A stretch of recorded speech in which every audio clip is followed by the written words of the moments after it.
Right.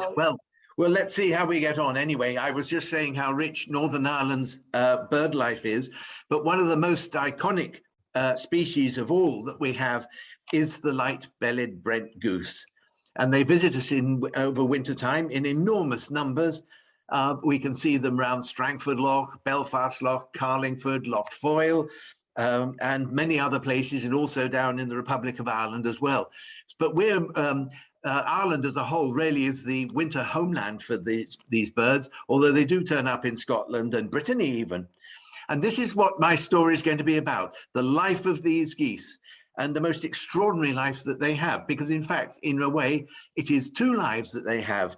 They have the life with us in our autumn and winter and early spring, but also then they move to a completely different life up in the high Arctic in the far north for the summertime. And that is what I'm going to focus on, the two lives that they live and how different the strategies are and their way of life. And for us, though, there's nothing more evocative than the sight of our geese coming in the autumn. They come into us from the back end of August through September and build up to peak numbers in October. And from there on, they spend their winters with us. And I'm going to tell you about that. And I'm going to go through then to their migration and how they then move into a new strategy for the high Arctic. So here we are, the Brent geese coming in. This photo was taken over Strangford Lough, but it could have been Lough Foyle or many other places. But Strangford Lough particularly is important for these geese. And it's one of the first ports of call that they have when they arrive to spend their winters with us. First of all, let me just elucidate a little bit about the range of Brent geese. There are different varieties of Brent geese. We have the light-bellied one, which you can see here. You see the purple arrows indicating across to the north of Norway there, which is Svalbard or Spitsbergen. But also they turn up in Canada, and also at the most northerly one there, the top of the purple arrows, Bathurst Island in Arctic Canada. And then we also have the black Brent as well, that are around Alaska and the far end of Siberia. And then in northern Russia, we have the dark-bellied Brent geese as well. And so it's a ring of different subspecies all the way around the Arctic Ocean and around the North Pole, you might say. Just to clarify the difference between them, our goose, if we can call it that, the light-bellied Brent, you can see here in the excellent bird guide by Killian Milani and his colleagues. You see the upper of these two there with a pale belly and very, very distinctive line across the breast there between the dark neck and chest and the pale belly, compared with the much darker individual down below. Although we do get from time to time, we do get the dark-bellied ones coming in, but only very, very occasionally. And also we can look out for the juveniles as well. You can see these ones. These are I took down at Castle Ward, and with the little bars on the wings, the pale tips to the feathers on the mantle and on the primaries that indicate it's a juvenile. So it means that what we can do is actually see how the breeding season has gone every time they arrive with us in the autumn by the percentage of birds showing these little juvenile indicators of the wing bars. They come into us in enormous numbers. This is near Mount Stewart, and there may be a flock, and well, your guess is as good as mine, but probably about 5,000 or 6,000 birds in this flock here, just off Mount Stewart. And they arrive, as I say, at end of August, beginning of September, and their numbers build up enormously around the north end of Strangford Lough, and also some of the major mudflat areas around Lough Foyle as well. And why are they coming? Well, they're coming because of one of the most nutritious grasses that are available out on the mudflats. It's called eelgrass, or zostra is its scientific name. And you see the little insect photo there. I hope you can all see that. It's a lush green grass that grows over the summertime to become its peak abundance in amongst those cockle shells there during September. And so it's reached the whole mudflats around Lough Foyle, Carlingford Lough, Strangford Lough, and Dublin Bay, and so on, turn green with this eelgrass growing there. And the birds home in on this. It's extremely nutritious grass, and the birds feed and fatten up. They've got to fatten up for the winter time. They've got to survive the cold winter months. And they're probably very, very hungry, having arrived on this long distance journey from Arctic Canada down to us. So they arrive here, and an indication of this, the numbers they have and the feeding that takes place. This is a shot of the north end of Strangford Lough, which I'm sure all of you recognize, with Scrabo Tower in the distance. And the mudflats in September are green with the eel grasses growing there. By November and December, the birds have consumed all that eel grass. And look, there it is. The place is stripped completely bare. Now, the rhizomes, the root systems of those grasses are still below the mud, but the lush green growth above the surface of the mud has been gobbled up, literally gobbled up. If we look, this is part of an old project I did, and it's a mixed slide of both widgeon and Brent geese here, because they're both of them feeders on eel grasses, but don't worry too much about that. It's a rather wobbly map of Strangford Lough too, so don't take too much of that either. But if you look at the sections in those graphs at the top end of Strangford Lough, the horizontal axis are the months of the winter. You'll see that the early months of the winter, enormous flocks of birds come. They are concentrating on those mudflats there, stripping the eel grasses away. But if you look at the graphs towards the southern end of Strangford Lough, you'll see, firstly, there are very, very much fewer birds, but also they are turning up later in the winter. So why is this? Well, once the geese have finished feeding on the northern mudflats and they've stripped them out, there are no more major resources to support flocks of 6,000 or 7,000 birds. So they have to break up. And the Brent geese disperse into smaller parties, smaller numbers, and go around to the nooks and crannies all around our coast. And by then, because all the eel grasses have been eaten, they're feeding on less nutritious, if you like, less than ideal foodstuffs. And so we find them down the southern end of the loch, and here are Brent geese rooting around the kelps and the seaweeds there for particularly green algae and other bits of vegetation of that sort. So it's a strategy, really, where you're seeing the initially going in for the bonanza at the top end of the loch, the numbers of geese then beginning to fragment up into these nooks and crannies around our coastline, and they're starting to feed on less nutritious algae, and also they're coming ashore to feed on grass in farmlands and sometimes parklands, even football pitches and things like that. But it's less nutritious. As the winter comes on, and this is north end of Strangford Lough during a really cold spell, the winter puts very, very real pressure on the geese and also all other wintering birds as well. The harder the weather, the more difficult it is to find food, and yet more vital it is that they do get that food to maintain their body temperatures, maintain their musculature, and get them through to survive to the warmer months of the year. And so, as I say, the geese start dispersing around, trying to, although it's less than ideal foods, they're coming into all the corners around Ireland. The Irish Times ran an article with a photo there, you see, of the Brent geese coming into Dublin. And I've seen the Brent geese there feeding on parklands within a few yards of the buses going around the parklands in Dublin. Now, another aspect of this strategy as well, and that is that all birds, of course, vary in numbers as they come through each year, and sometimes some years have more birds than others. And what we've got here are two graphs, because oyster catchers do the same thing as Brent geese, and so I've showed them both here. At the top one there, we have oyster catchers. On the horizontal axis, we can see the initial numbers at the start of the year, and then the number on the vertical axis, the numbers left over in January. And basically, the story that that's telling is that more oyster catchers that arrive, in this case to eat on cockles, arrive at the beginning of the winter, the fewer can stay there later on because more food has been guzzled up. Likewise, in the lower graph, the same thing. The more there are big populations that arrive after a good breeding season, for example, at the beginning of the winter, the fewer can hang on towards the end. They've got to disperse more rapidly.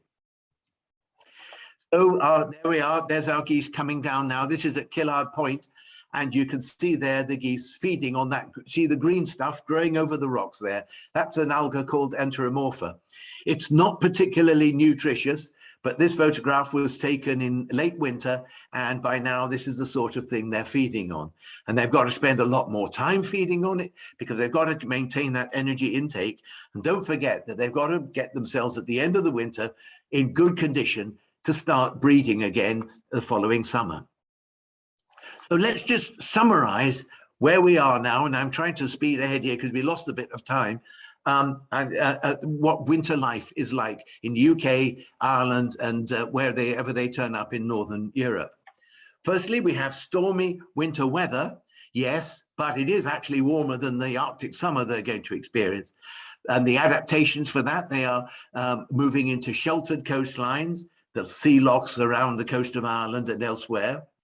Got heavy body insulation, and also the family parties are sticking together so that the adults still have their youngsters with them. So you get a pair of adults and you get 3, 4 youngsters as well, perhaps, and they're being shepherded around by their mums and dads. And they're being very protective as well. If another family party get too close to them, there's a bit of a fracas where they one lot chase the other lot away.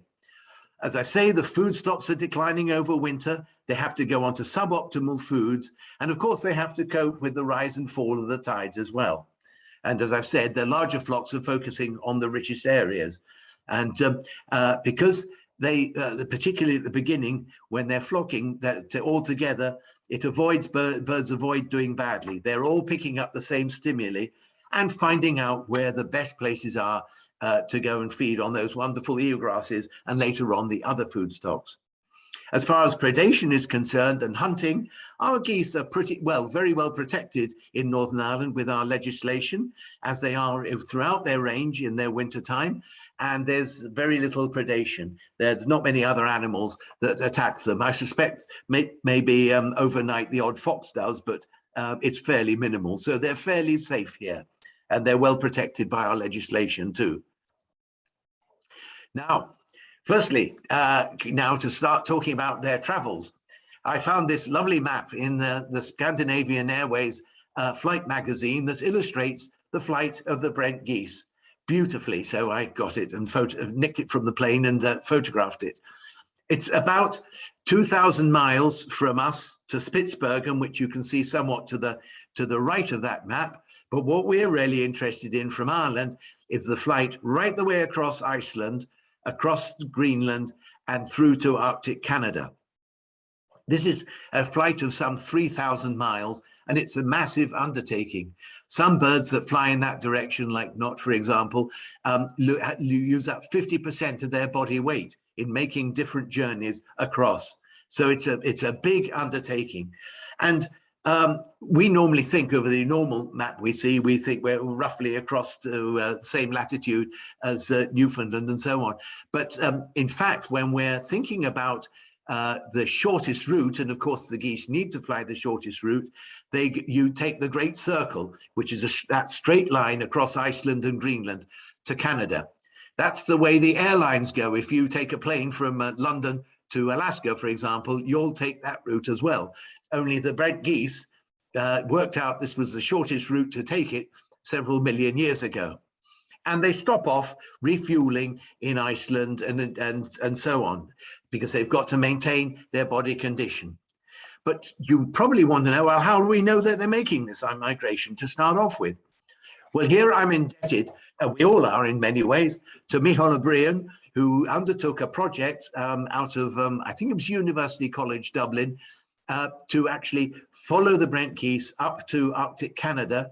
And when the young geese there are still relatively flightless, they were able to put rings on them and then be able then to wait for them to come back to Ireland. We could see which geese were arriving and so on. So these are numbered rings. And this is a little flock of molting geese and also some snow geese in Arctic Canada there. And you might, if you're really clever, you might be able to see little yellow dots on some of their legs there, which is the rings, the Darvik rings that have been put on. Well, if the sharp-eyed ones amongst you might have seen that earlier photograph of mine, which I reproduce here at Killard Point, and you'll see in the middle of the picture there is a Brent goose with its ring on, a red ring on the right leg and the yellow ring on the left leg there, and that has been ringed in Arctic Canada on Bathurst Island. And here it is. Here's a close-up of the same bird again, and you can see how easy it is to spot these rings, providing the bird doesn't stand up to its bum in water, which quite often happens.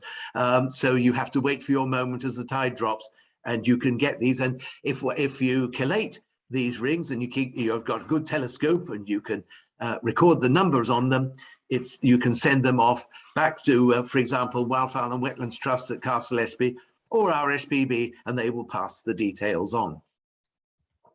So there we are. There's the Great Circle, leaving Ireland, cutting across, clipping the southwest corner of Iceland, then the great slab of the ice cap of Greenland, and the route across there is almost the same distance as it is from London to Edinburgh or to Aberdeen, maybe. And then across from Greenland, across to the high Arctic of Canada itself. And so here again, just to close up on this, there's Iceland and the geese moving in, particularly near the capital, Reykjavik. And more about that in a second. And then across the northwest corner of Iceland on their way to Greenland and beyond. Well, I had occasion with the late Brian Black, who was the environment correspondent for Ulster Television, if you recall. And he and I decided to follow the geese, firstly to Iceland. And so here we are. This is the President's Palace there, and a couple of dots on the grassland there. It's a rather bleak looking palace, I have to say, but that's a couple of Brent geese there. And that's myself visiting the President.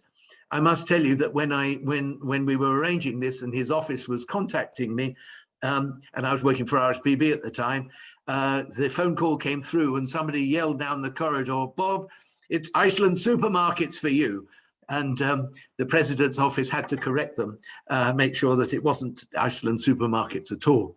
But from the President's Palace there, and he always thought of the Brent geese as symbolizing spring coming, these are the views from his palace, looking out towards Reykjavik with the lovely big church here, the Hallgrímskirkja, which dominates the Reykjavik skyline. And you can see now smaller parties. Don't forget the geese are broken up now. They're not the big flocks anymore. And they're now moving across to feed on these grasslands here. Not that it looks very appetizing grass, I've got to admit, but they're refueling as much as they can for the onward journey. And they cross over further. This is a headland, which you can see with the arrow there, Snæfellsnes, which sticks out into the ocean. And the geese here, they don't take the long route round. No, Brian and I were crossing this with a road you can't really see in this photo here. And the geese were flying about 1,000 feet above the sea level as crossing over these mountains in thick fog.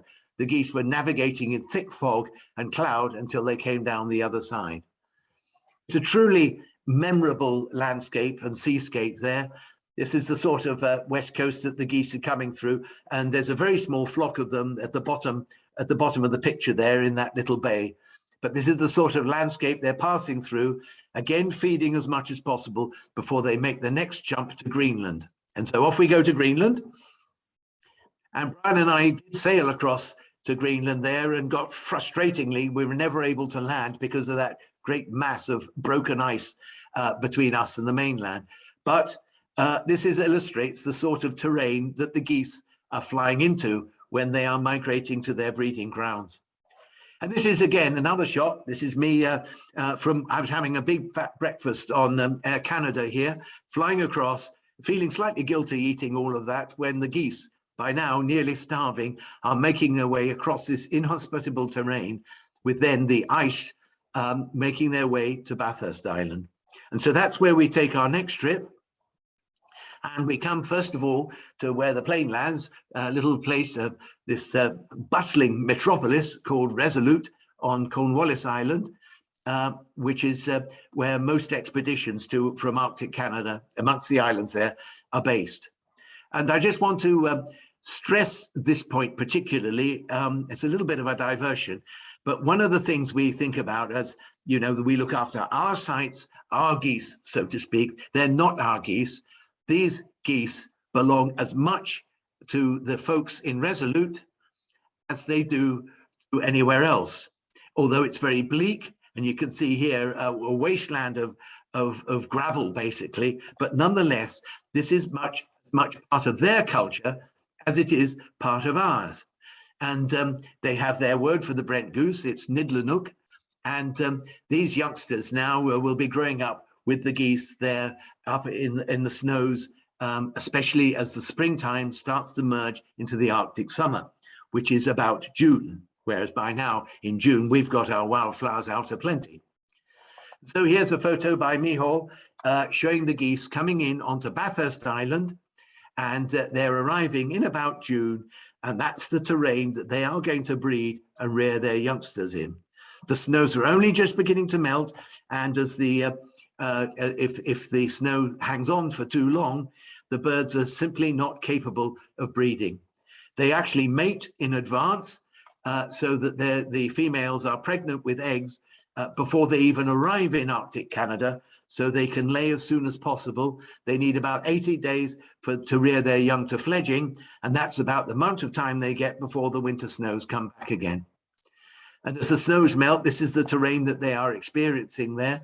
The open tundra there with the permafrost underneath, very marshy, and you can see another shot of it.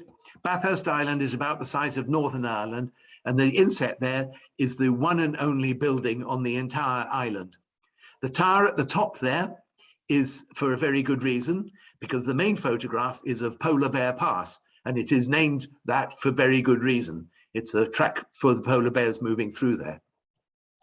We had to have a guide in case of those polar bears. This is an Inuit gentleman by the name of Norman. And Norman looked after us and kept an eye on us. And indeed, we did have polar bears wandering around within a mile or two of us, which was in many ways quite scary. But we had Norman and his gun. Other species around there, for example, the red-throated diver you can see in one of the marshy pools. And below at the bottom of the photograph, there's its nest right by the water's edge.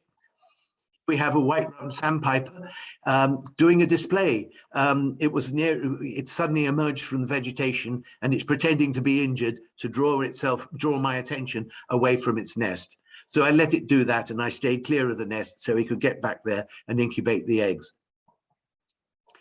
And here's one of Michal's photos showing a Brent goose on its nest there.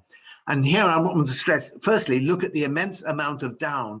I think they pluck that partly from their own breast feathers and probably collect it as well from around about, but it's well padded with down.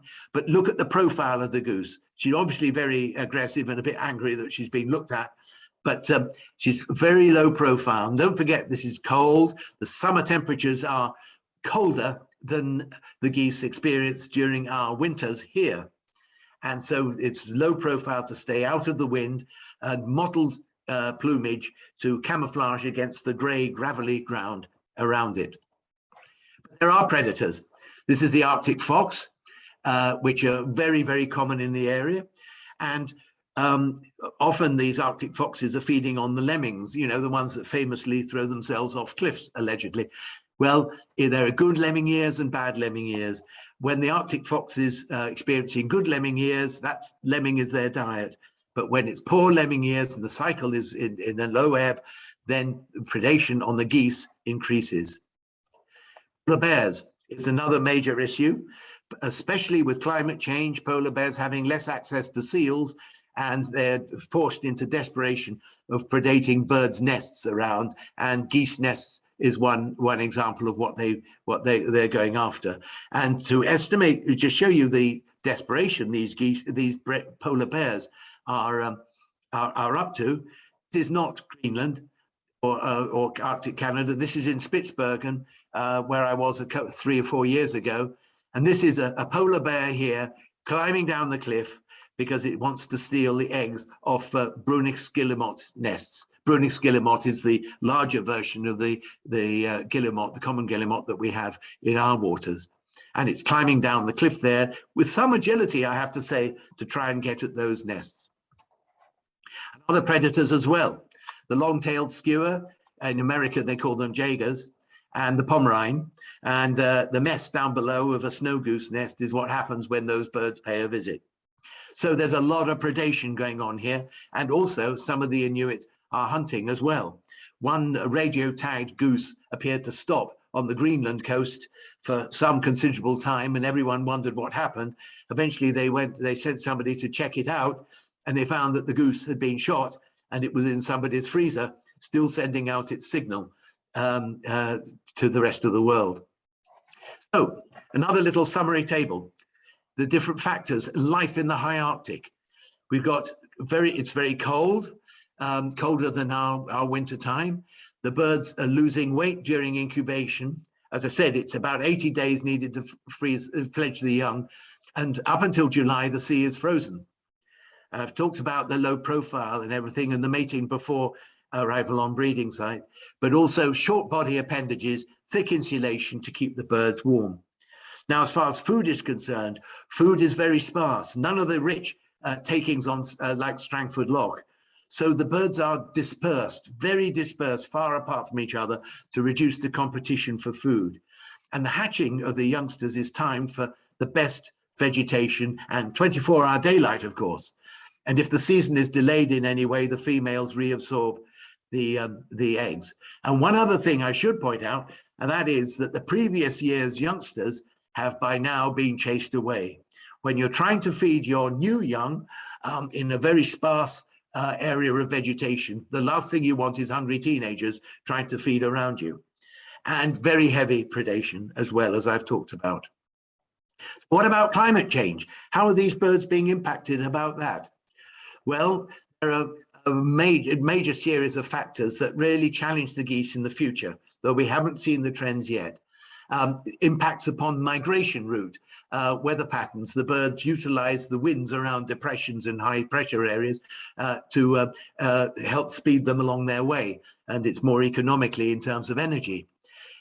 Ironically, as the climate warms, there could be more precipitation, which means more snow. So that might mean that the nesting opportunities are delayed because the snow has to melt. Predators could start moving further north, and increased competition for nest sites could take place as the more southern species suddenly find it's acceptable to move further north, because the Brent geese are one of the most northerly breeding birds in the world. The seasonality of the vegetation could change, and that those marshy areas where the geese are nesting, they could become even marshier if the permafrost melts. And of course, the other thing is, where do they go if they themselves have to retreat further north? There is nowhere further north. Next stop is the North Pole. And of course, for our winters as well, there's challenges there. If the sea level rises, then many of our areas, like the sea walls around the top end of Strangford Loch, will squeeze away the intertidal zone where the eelgrasses are. And storms and changes in wind direction could change the sediments, and we would lose some of the eelgrasses.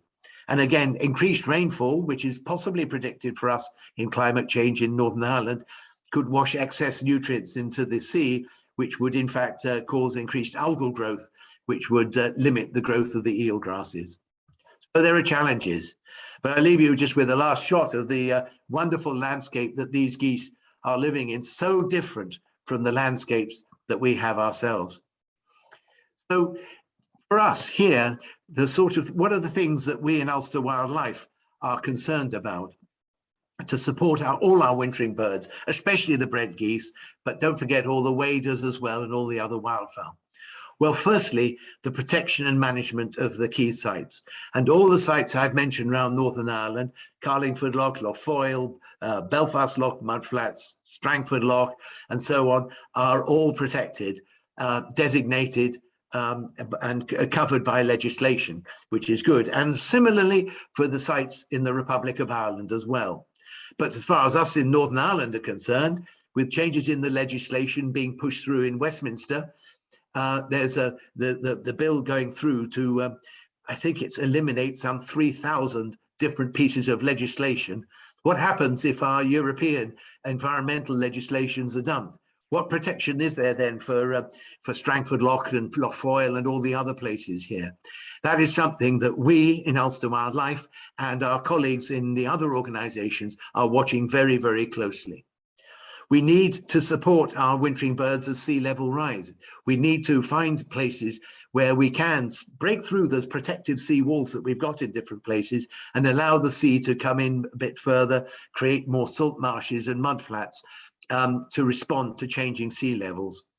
We need to look after water quality, which means addressing issues about farmland runoff and fertilizers and phosphates and pesticides. We need to minimize disturbance in our marine areas, our coastal areas as well. Avian flu is another major issue. Now, the close relative of the Brent geese, the barnacle geese, have been very badly impacted in Scotland by avian flu. Our Brent geese have been relatively, relatively immune to them so far anyway. There have been 1 or 2 instances of Brent geese that have got the flu, but we have not seen the disastrous epidemic that the barnacle geese have seen in Scotland. And another issue which is really important and on our agenda, and that is that eelgrass growth gives the opportunity to fix carbon, atmospheric carbon, helping the issues of climate change. And all throughout all of this, we need to safeguard the international flyways that exist for the Brent geese between here and Iceland, Greenland and Arctic Canada, but also the other flyways as well for our summer breeding birds like the terns going down to West Africa to spend their winters.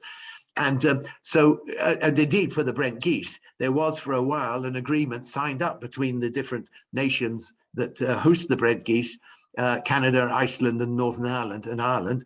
And but alas, it fell by the wayside as changes in government happened. So I leave you then with this has been a very speedy race through the Brent geese life, their 2 lives in the 2 different parts of the world. Look at the contrasts here. This is the last table I will inflict on you. We have in winter, we have mild weather, sheltered coasts. We have family parties together. We have rich feeding and then foraging strategies to make the best when times get lean. Minimal predation, although there is disturbance from casual sort of dog walking and things like that that disturb the birds. Everything about that is the complete reverse in the high Arctic. There the seas are frozen, there's enormous wind chill. The youngsters, whereas we have the family parties together here, the yearlings are being chased away to make sure there's feeding for the next batch of youngsters.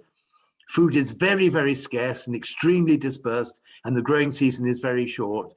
And unlike in Northern Europe and in Northern Ireland, there's a lot of predation.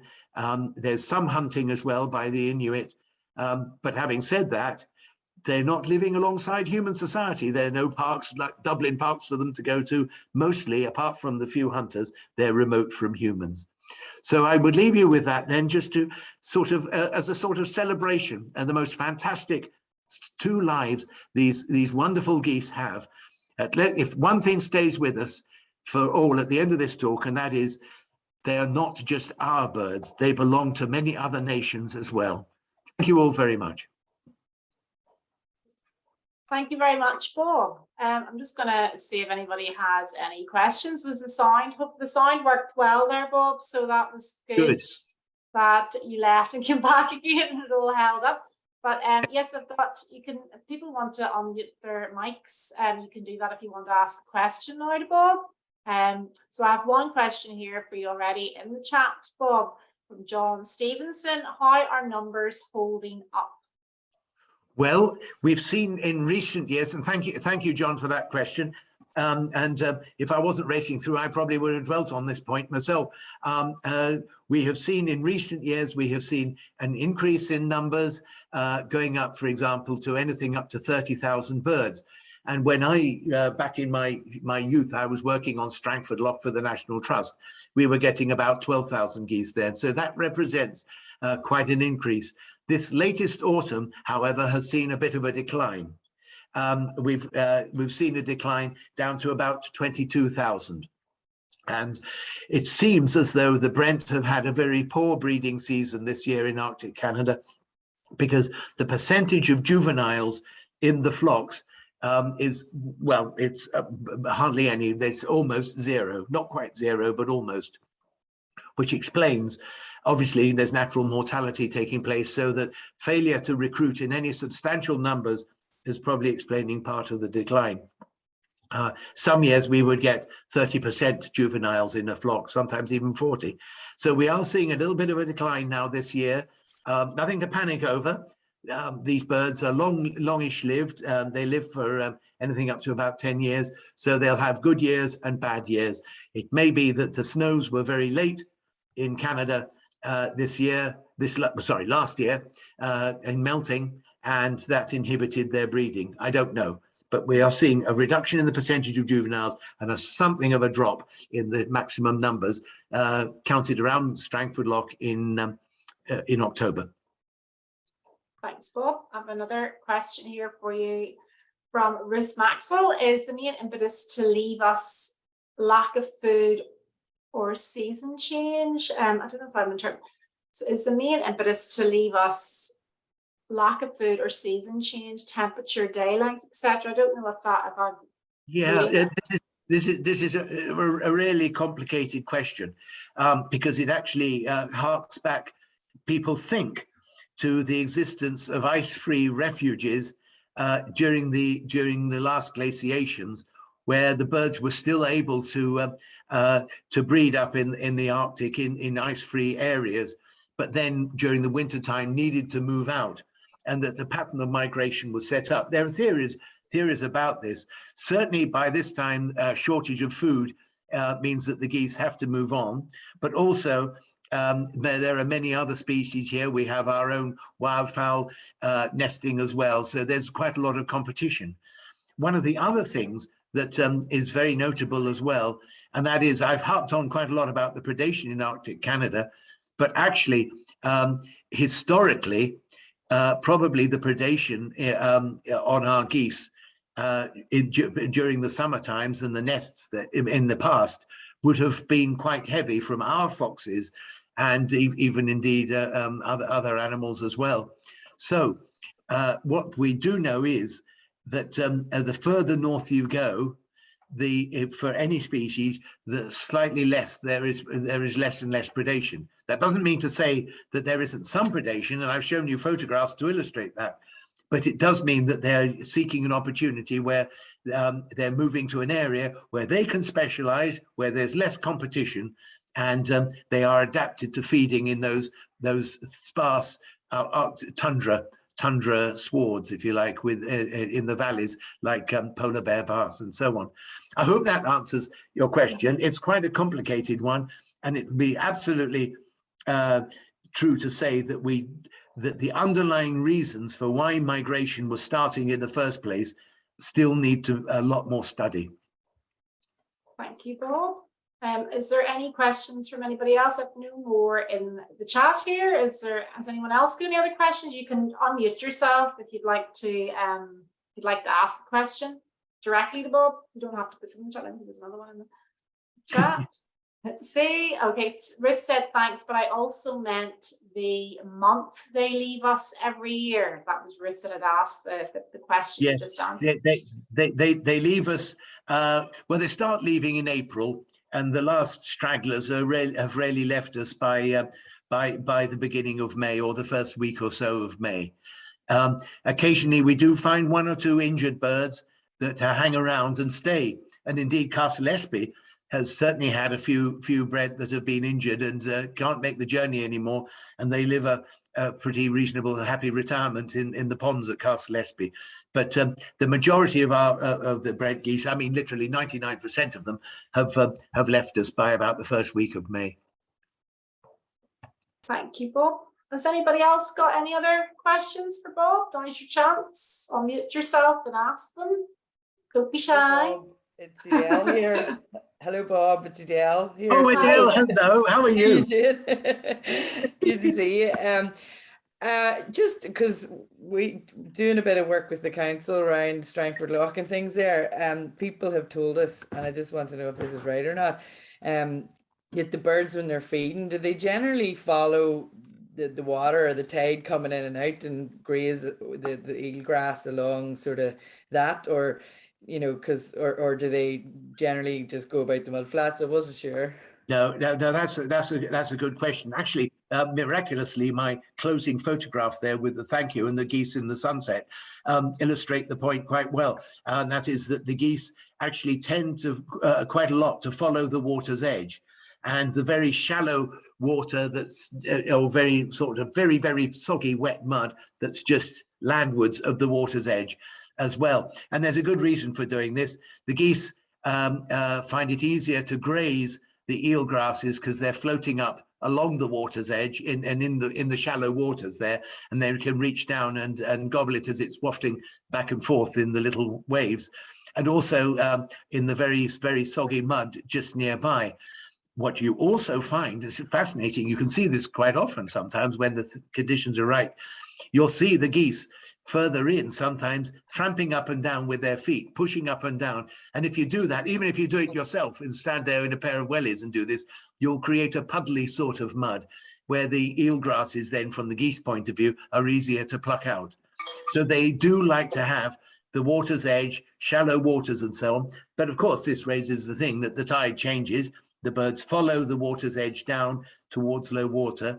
And then as the tide comes out, clearly, the birds cannot feed beyond neck-reaching distance down into the water. So as the water gets deeper, the birds retreat before the tide, and they're sort of a leapfrog. Flocks realize that they need to move a little bit. They fly over another batch of flocks and so on.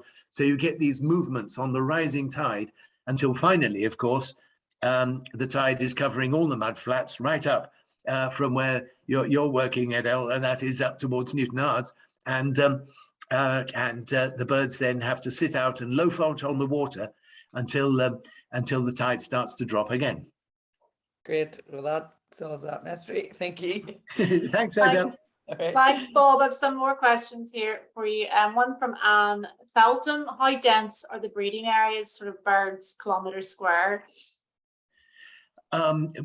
Probably less than 1 pair per kilometre square.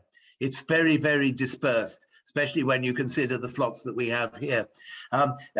This is a bit of an irony from my point of view. I feel sore about this, and that is that when Brian and I were there filming the geese, we had a real challenge to ever find any nests at all.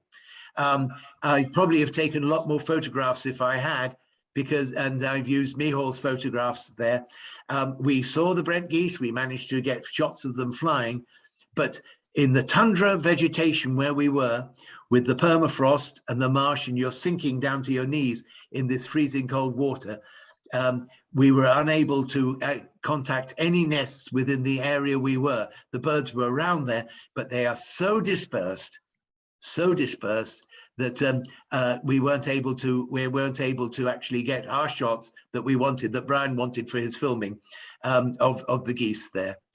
So they're very dispersed, much less probably than 1 pair per square kilometre, I should say. Thanks. I have a few more here for you.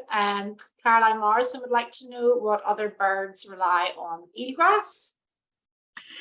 Well, yes, certainly the one of the key ones that does, and that's widgeon.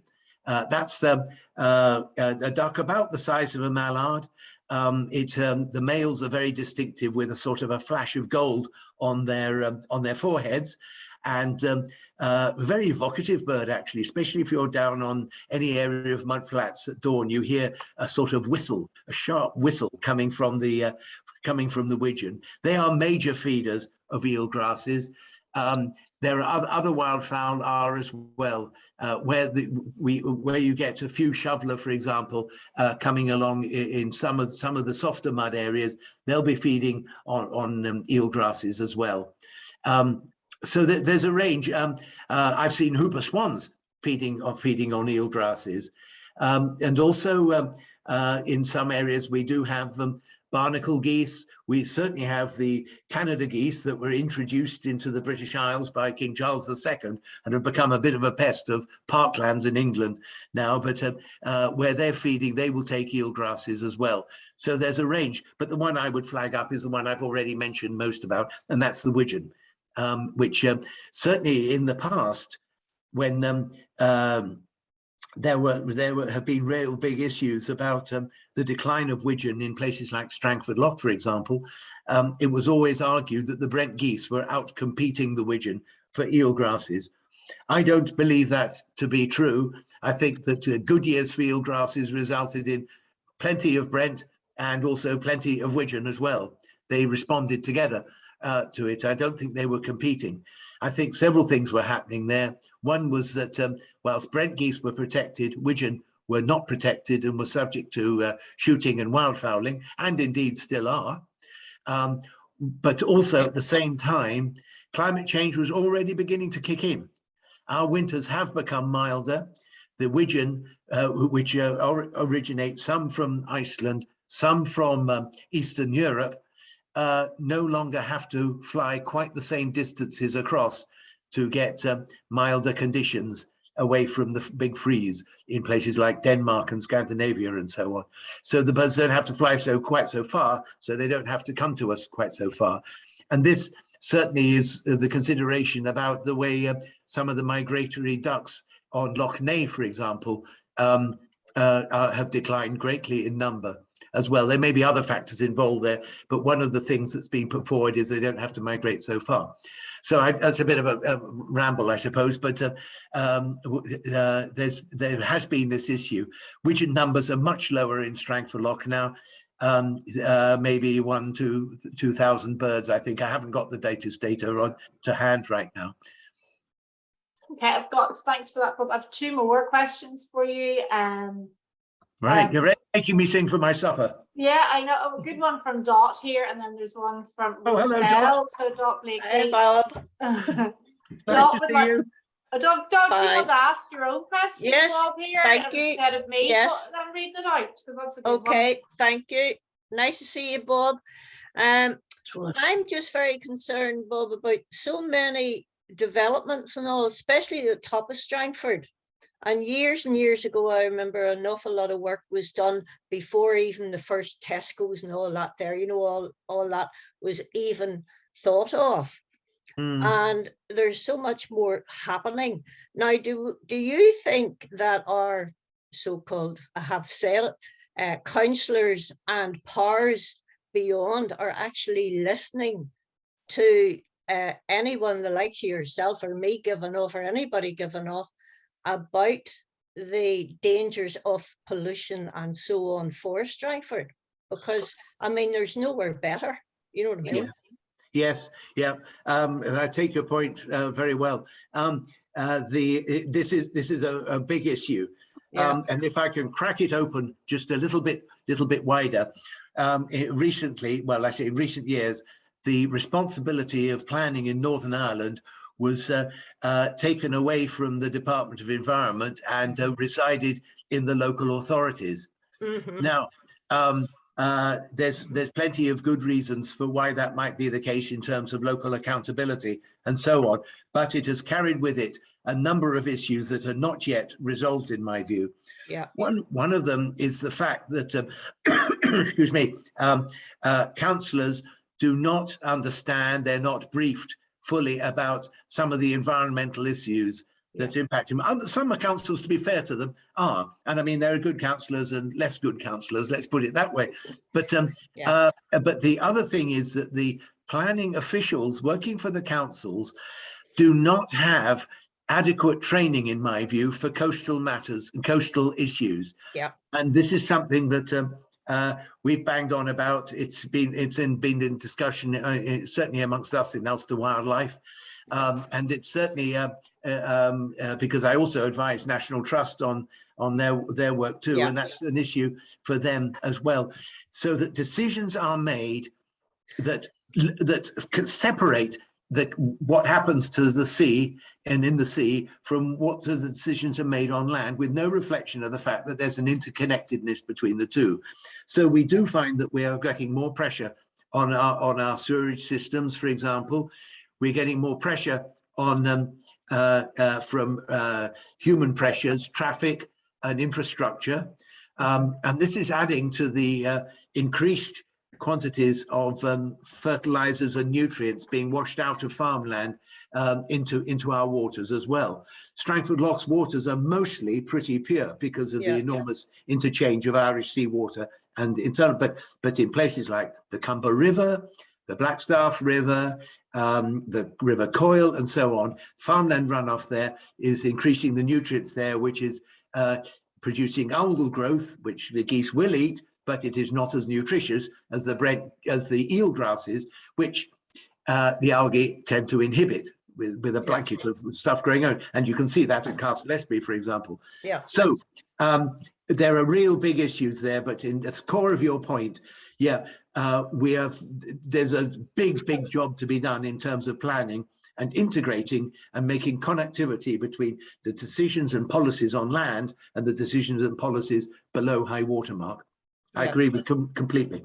Sorry, that's a very long answer, but I should have just said yes. No, I love it whenever a councillor I get in touch with a councillor or whatever, like yourself, and I would just say, I will take yous and I'll show you a different way of looking at it. And, but they just say, no thanks, because they know, right? They know you've hit on it dead on. Thank you, Bob. Thanks, Doc. And just a wee comment in relation to that from Ernie and Ruth Hunter, just the problem with planning is environmental impact assessments are done on behalf of the developers and not the council. So that's just something somebody wanted to mention. Yes, one of the things that I have banged on about, and I have to say that absolutely nobody has taken any notice of me at all, and that is that it is the developer who appoints the consultant to do the environmental impact assessment, and consultants need to put on their bread on their table as much as anybody else does, so they are beholden to produce an outcome that suits the developer. And if I had my way, what would happen is that the consultants would be appointed by an independent system run by government, and the developer would have to pay for the service, but the consultant would not be dependent upon the developer for his or her job. Totally. So I have one more question here from Rona Bell. Assuming as they're taking in obviously salt water, do they have to excrete salt the same way as Fulmer, etc. do? So that was another question for you. That's a good one. I'm not sure about that. They certainly do not have the same glands that fulmars have. You know, they have a secretory gland that exudes drops of highly salty water, and that's how they get rid of the excess salt. I've never thought about that one, to be honest with you. I imagine that quite a lot of the ingestion of the eelgrasses and so on, they probably exclude quite a lot of the seawater that must inevitably go in with that sort of diet. And the eelgrasses themselves, the tissue of the eelgrasses and the other algae will probably contain less saline water, let's put it that way, but it will contain solutions of other nutrients as well. Brent geese do spend quite a lot of their time splashing around freshwater outfalls on occasions. There's one near where I do my winter bird count, for example, in Millcourter Bay, south end of Strangford Loch, where the geese come in quite frequently to splash around. But it's good to give a talk and have the concluding question with something that I don't know the answer to properly. So I'll have to think about it. And if I find out, I'll slip a note in if Kelly and the others would allow me into the next version of the Irish Hare, and try and find an answer for you. Thank you, Bob. I don't see any more questions popping in, so we've done well on time. Actually, it's just after 8, so that worked out very well. So thank you very much, everybody, for coming along this evening. I hope you enjoyed it. And we do have more talks planned just for the rest of March. And then we have lots of outdoor events happening from March onwards. I'll just let you know, well, if you can stop sharing your screen, I will just share quite a few thank yous coming through from people for the talk, which is lovely. So I will share my screen once you stop, Bob. Yeah, I've stopped. Have you stopped? Okay, perfect. I will try and fix my screen, sorry, here. People said they couldn't see it the Thank last time. you, Bob, for a very interesting talk. Thank you. My pleasure. Very My well, pleasure. thank- Thank you. Can people see that the screen okay? I'm just going to actually go to the last slide here. Can everyone see that okay? Yeah. So Yes. we only have a few talks left now for the rest of the month. So we've got our nature reserves manager Andy Corey is doing a talk next Wednesday on the unexpected winged visitors to Northern Ireland. So lots of strange insects and moths and things that have turned up here. And yeah, Andy is a great speaker, and that should be thoroughly enjoyable. I wouldn't miss that one because he's also very humorous as well. So that will be good. We're also have another one called on peatland plants, from sort of ones that eat bugs, insectivorous plants to bone breakers. So that's the next one. And then one of our nature reserves officer, Ronald Sargent, who's also a fantastic wildlife photographer. And he's doing a talk just about how he got some of his amazing wildlife pictures that if many of you have seen our Can't come to wildlife the first calendar. two. We're doing something. Oh, I'm down for sorry. behind the lens. And then the last talk is by one of our younger sort of trainees, Aaron, who has basically in his free time, he is rewilding Belfast Black Mountain with lots of young youth involvement. So what Aaron's been doing is actually really fascinating up there, and he's really passionate about wildlife for someone so young. He's only 25 and he's doing fantastic work up in Belfast Hills. So that's again at the end of March to close those, but we'll have lots of